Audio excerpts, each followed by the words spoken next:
Au Nord Kivu, dans l'est de la République démocratique du Congo, des millions de personnes rentrent enfin chez elles. Mais la paix, elle reste encore fragile.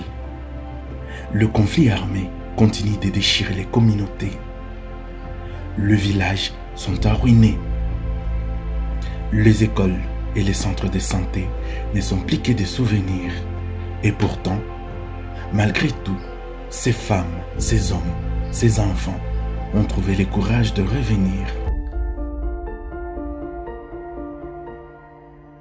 Aujourd'hui, ils veulent recommencer à vivre. Mais pour repartir à zéro, ils ont besoin de soutien.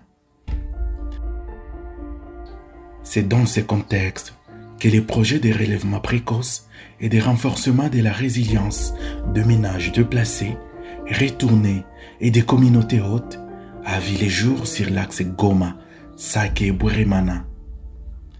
Mise en œuvre par Focus Droit et Accès, en partenariat avec le PNUD, ces projets visent à offrir des abris sûrs et à réhabiliter les infrastructures socio-économiques de base détruites par la guerre.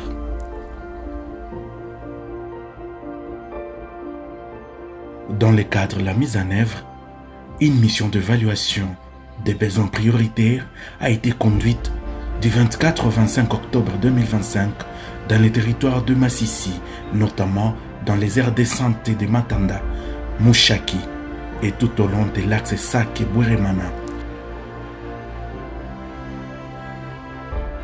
Cette mission avait pour objectif d'identifier les besoins prioritaires des populations retournées et déplacées, ainsi que les infrastructures communautaires endommagées par les conflits.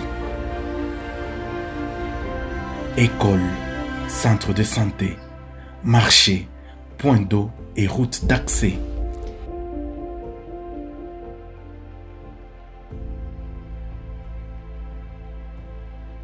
Sur le terrain, nos équipes ont constaté l'ampleur des dégâts. Des maisons entièrement détruites à Sake et Bweremana, des familles vivant dans des abris précaires et des structures sanitaires incapables de répondre aux besoins croissants.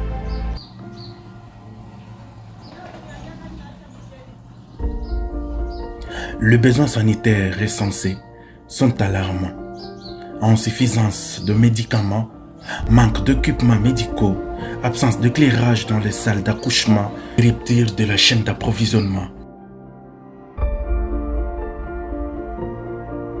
Plus loin, sur l'axe Sake et Bweremana, les équipes de Focus Droit et Accès ont recensé de plusieurs de maisons effondrées, de familles sans abri et de centres de santé gravement endommagés.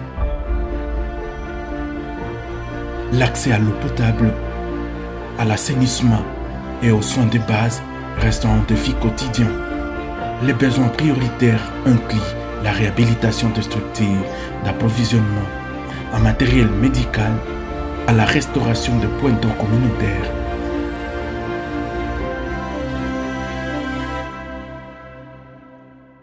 Malgré ces difficultés, les habitants gardent espoir.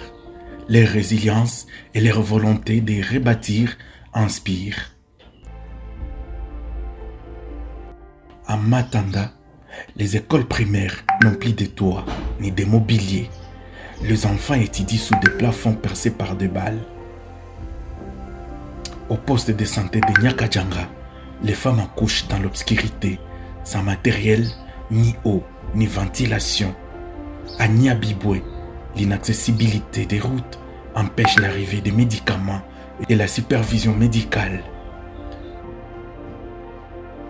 Grâce à l'appui du PNID et à la mise en œuvre de Focus Droit et Accès, des solutions concrètes se dessinent.